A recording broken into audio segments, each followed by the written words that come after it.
渡边。啊。来，坐。哦。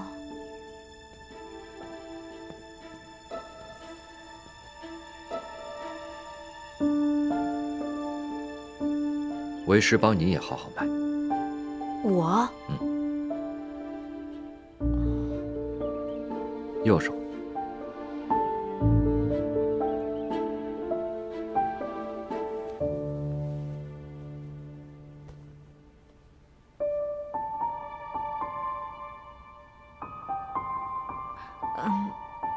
师傅，我这……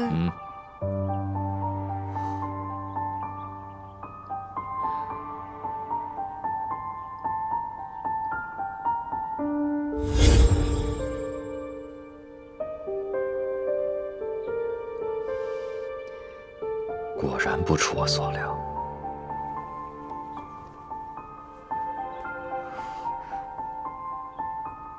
一会儿我给你下个药方，你回去无人的时候再看。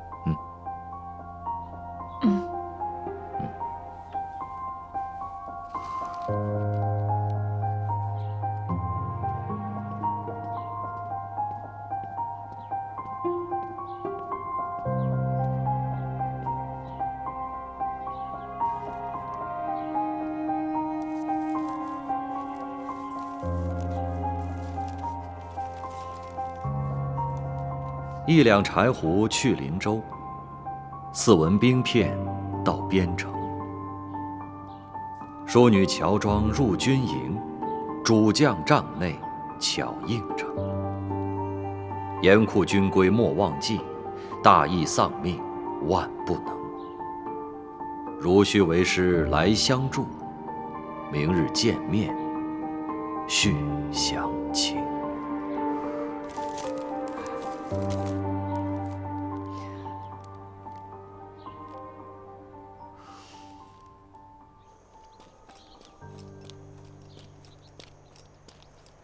渡边，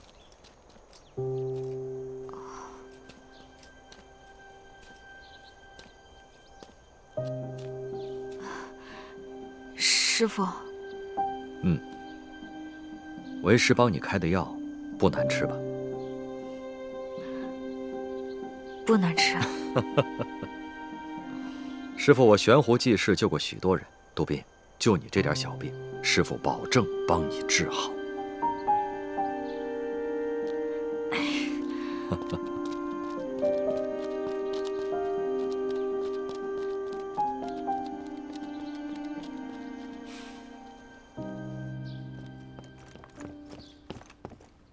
禀报将军，按您吩咐，小人查了咱们部队军籍，如今服役人员当中并没有叫杜奎的人。前2年的骑兵当中倒是有扬州人士，但去年也调配去支援南方了。将军在吗？去吧。是。将军，渡边，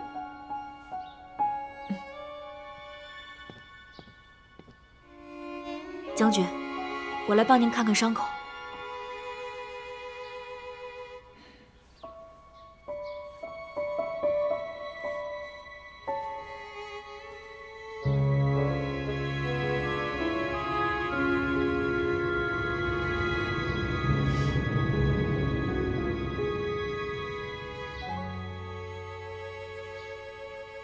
师傅，将军的伤口都已经愈合了。好，将军，我再为你把把脉。刘先生，请。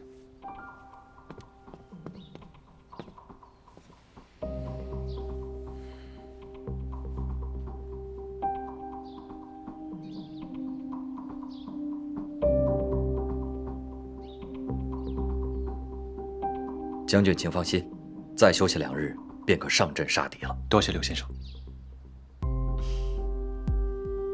渡边。啊。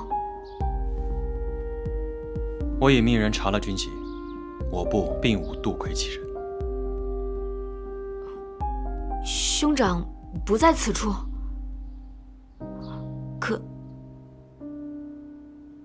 可当年……不知你来军营意欲何为？我……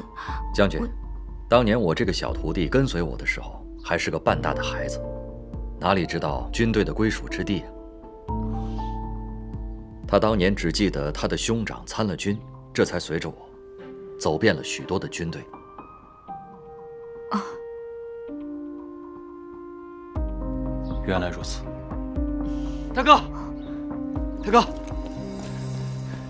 敌军又来叫阵了，又来叫阵，而且这次出来的都是骑兵，恐怕是要冲营啊！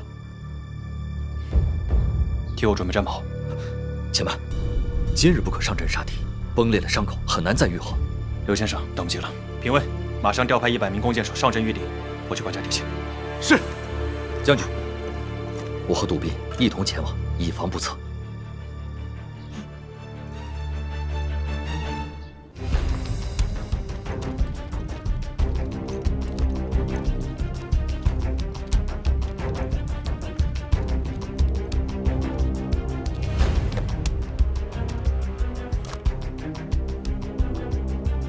将军，敌军已经教营2天了，他们前面是骑兵，后面是步兵，看样子是要冲营啊！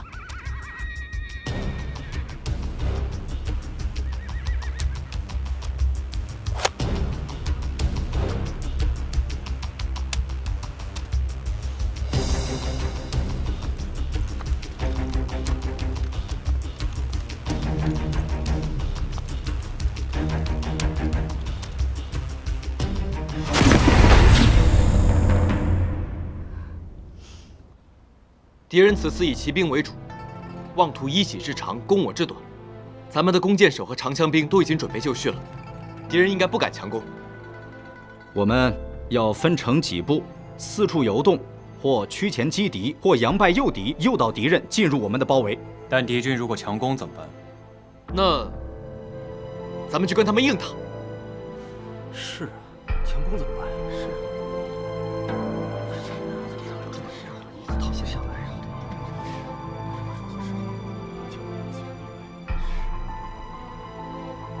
还有吗？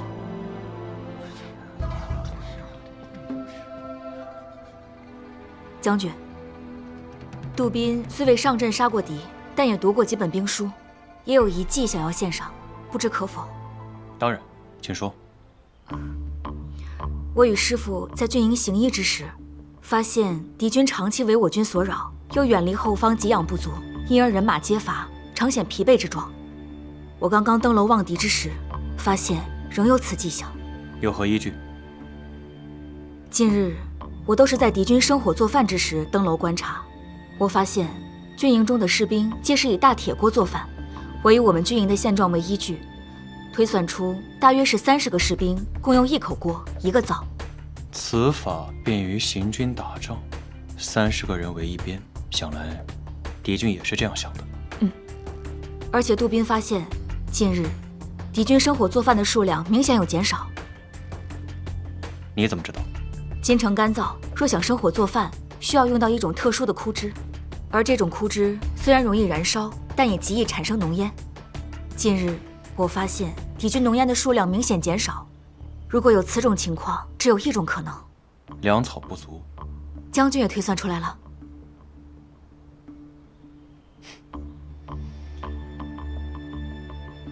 观察入微，心思缜密，做得好。那针对此番军情，你有什么计策吗？我想，既然敌军的士兵都没得吃，那他们的马匹定然也是饿着肚子的。既然如此，我们不妨把我军刚刚煮好的黑豆发给最前排的每一位士兵，当敌军策马而来之时，将黑豆倒洒于地上。不是，杜宾，敌军马上就要攻进城了，你还要把人家喂饱，这是什么馊主意？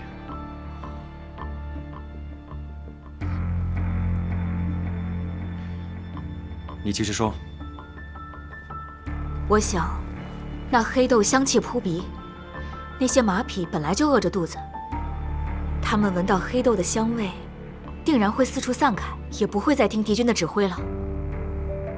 我们便可趁此时机，杀他们个措手不及。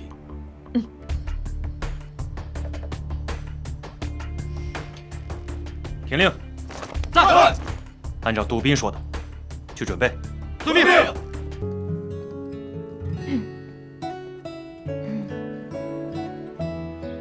是。师傅，嗯，我一直有件事想问您。您为何不仅知道我叫杜冰燕，还知道那个姑娘的名字呢？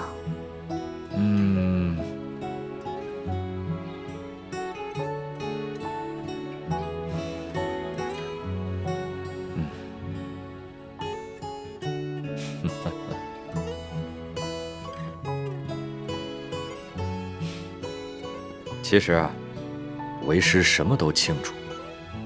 扬州杜家的杜小姐本来是要嫁给林州齐府的齐天磊，那荆州的原部区本来要迎娶的是扬州李府的李玉湖。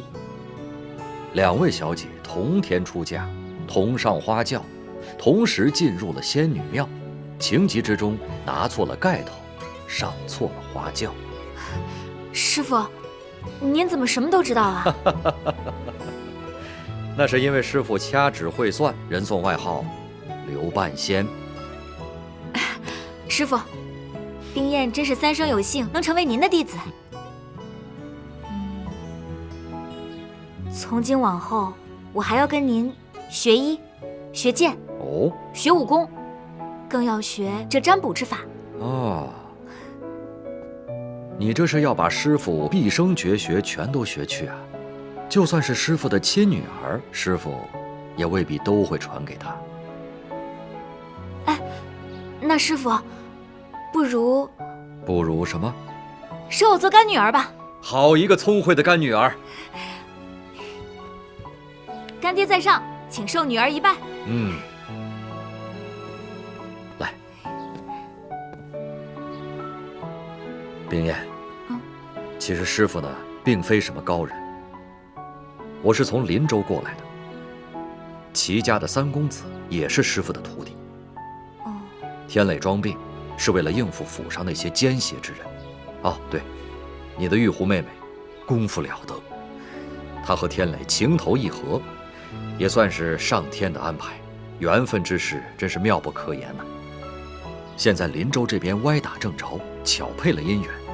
如果荆州这边，你们二人也能情投意合，那就是上错了花轿，嫁对郎啊！师傅，还叫师傅？干爹，嗯，瞧您说的。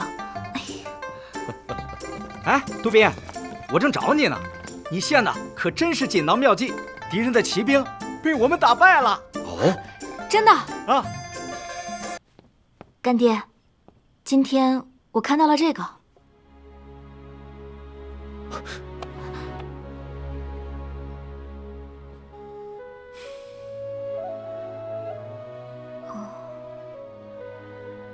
干爹，这是何物啊？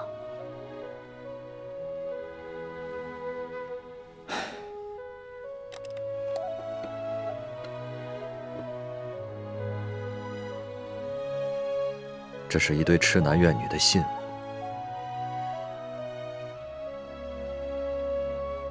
我有位师兄叫做风彻，医术十分高明，当年救助了很多病人。只是可惜的是，为医者却不能自救。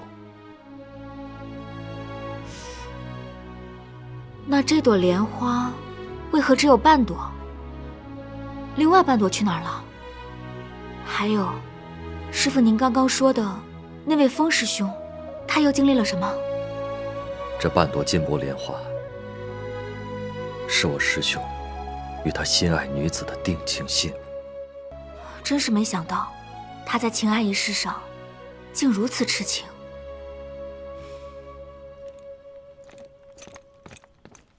二位都在，将军命我来请二位过去呢。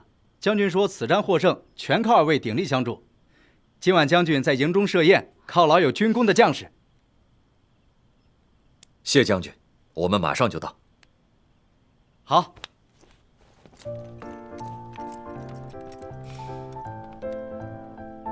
还不快去换身衣裳？干爹，我不太想去。啊，干爹明白了。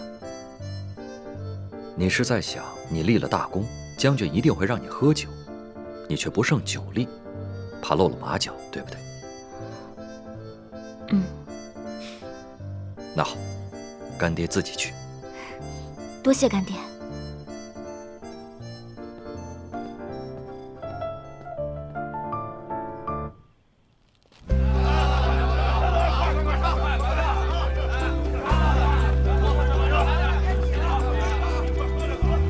兄弟们，今儿个高兴，咱们一起敬咱们大哥一杯。好！将军常胜！将军常胜！将军常胜！将军常胜！将军常胜！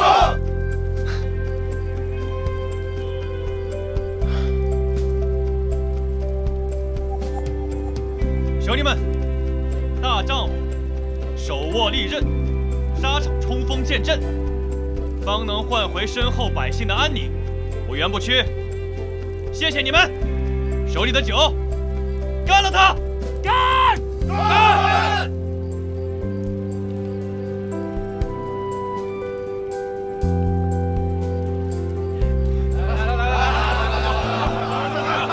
来，哥几个！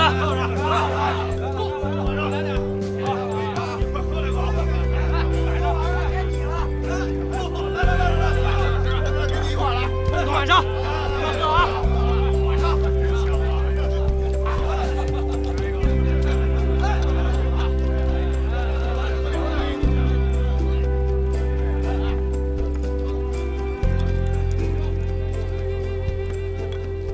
将军有心事。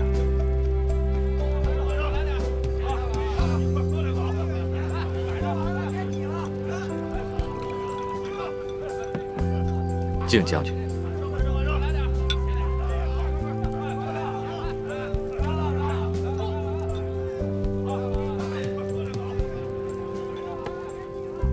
评委，凳子来了。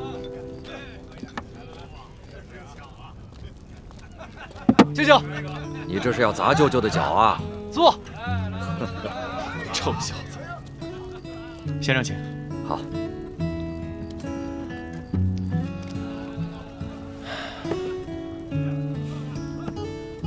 先生，今儿你那徒弟没来，真挺遗憾的。本来还想好好奖励他一下。我这小徒啊，今日有些劳累过度，身体有些不适，我让他回去休息了。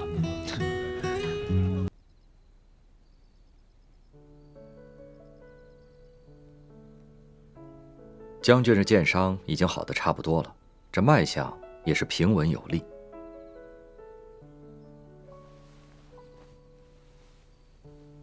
只是将军这面色沉郁，难道是有什么心事吗？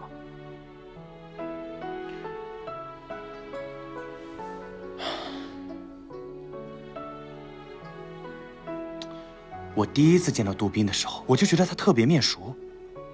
我问他，他跟我说我们在教场见过，我在马上，他在马下。可我知道不是那一次。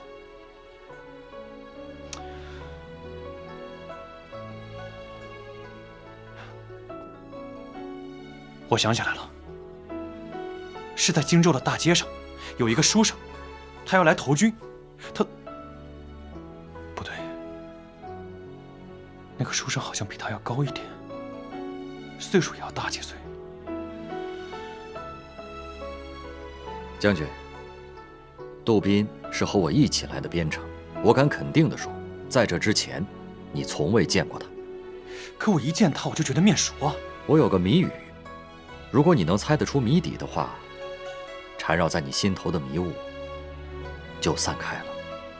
先生，请说。雄兔脚扑树，雌兔眼迷离，双兔傍地走，安能辨我是雄雌啊？杜宾是个女的。嗯。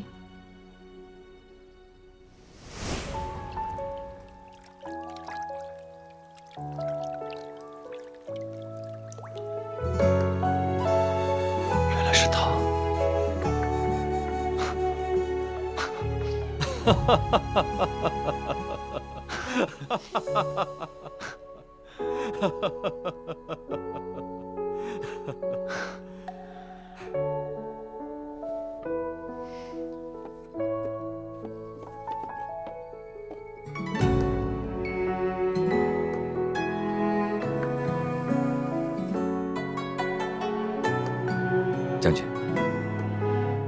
这条丝巾就是他的。只是此事内有波折，此女子还并不是本来要嫁给你的扬州武馆的李玉红。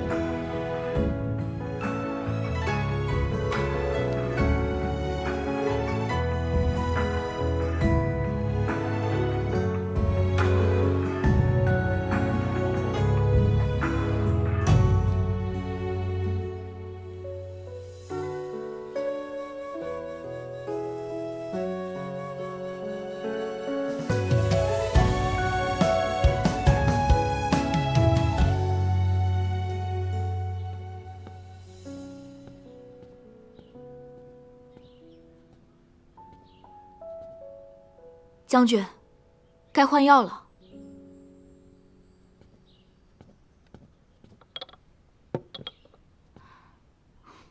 将军，该换药了。啊，抱歉。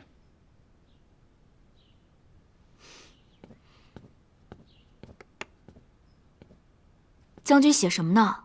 这么入神。你看看。关关雎鸠，在河之洲。窈窕淑女，君子好逑。杜宾，你帮我看看，这字儿写的如何？哦，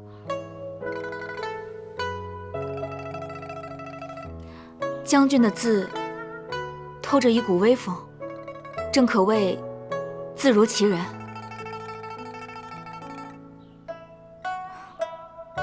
只是不知将军为何要写这两句？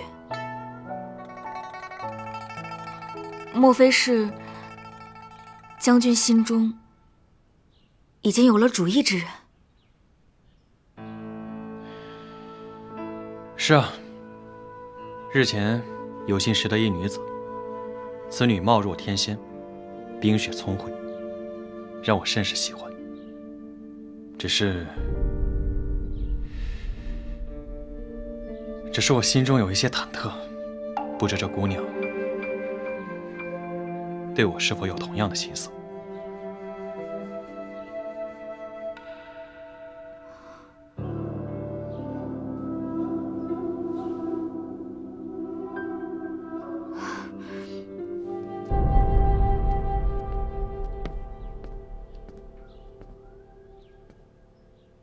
将军，你何须忐忑？这自古美人都爱英雄。将军你战功赫赫，文武双全。再说了，长得也是一表人才。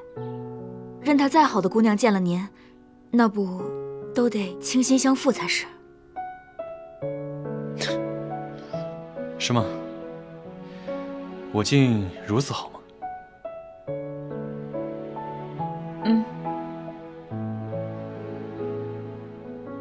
那如此说来，若杜宾你是女子，可愿嫁我？我？将军，我们该换药了。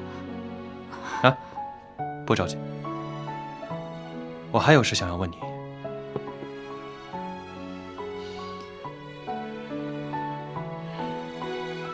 杜宾，你向来心思细腻，正好你帮我想一想，我该如何向那女子表明心意？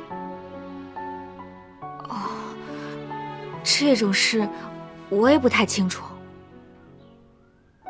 但是我想，只要是真心实意，那女子便一定会欢喜的。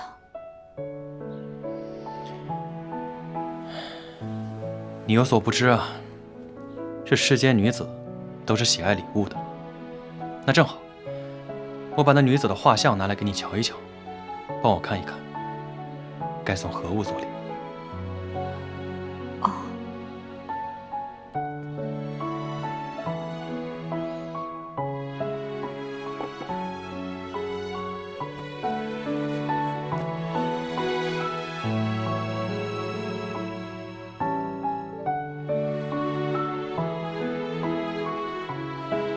打开看看。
日前，我与那女子匆匆一面，可她的身影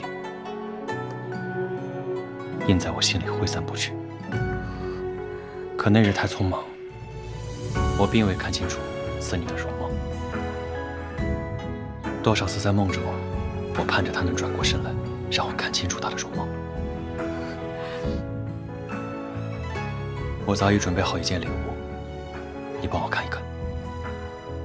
我如果送给她，表明心意的话，她是否会喜欢？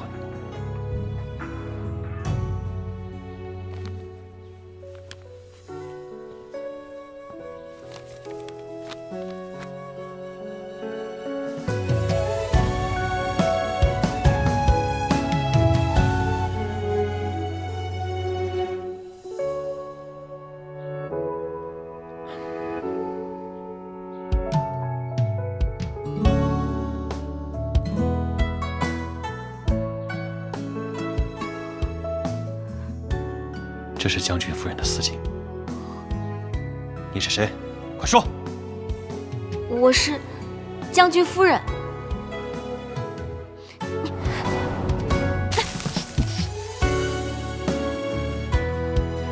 理当还给将军夫人。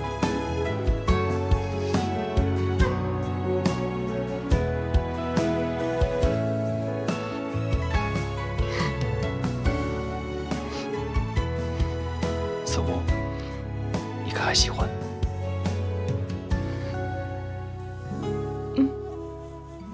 将军，我很喜欢。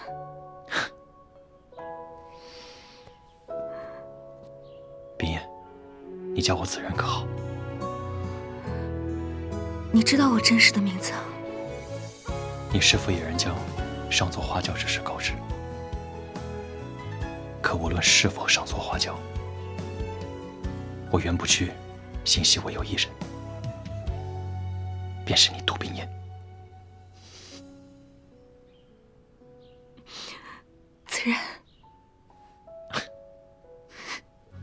夜雨伴随扬州行，一人撑伞两肩并，我伴飘零，许你满天深情。